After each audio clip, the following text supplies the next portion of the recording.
વલસાડના પાથરી ગામે શહેરનો ગંદો કચરો ઠલવાતા વિરોધ થયો છે। ખાનગી માલિકીની જમીનમાં ગેરકાયદેસર કચરો નાખવાનો આક્ષેપ થયો છે।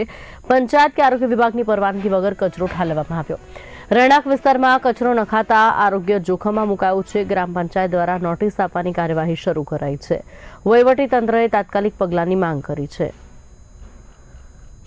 ખાનગી તળાવ છે ભાઈનું અને એ ડમ્પિંગ સાઇટથી કંઈક વેસ્ટ કચરો લાવે છે અને એ તળાવ પૂરવાનો છે। પણ એ કચરો એટલો બધો દુર્ગંધ મારે છે ને કે ન પૂછો વાત।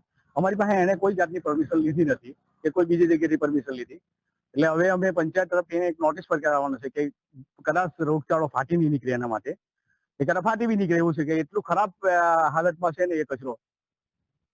કોઈ પ્રકારની પરમિશન જીપીસીબી કે કઈ નહીં, એ ભાઈને પૂછ્યું કઈ એવી કઈ પરમિશન લીધી નથી એને, ને અમે પંચાયત તરફથી બી એને પૂરવાની કોઈ પરમિશન આપી નથી।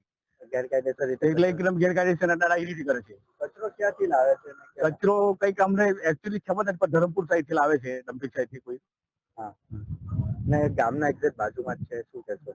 હા ભાઈ, એટલે જ તો આમાં શું છે સાહેબ કે રોગચાળો ફેલીને કરવાની દશક છે જ આપણી।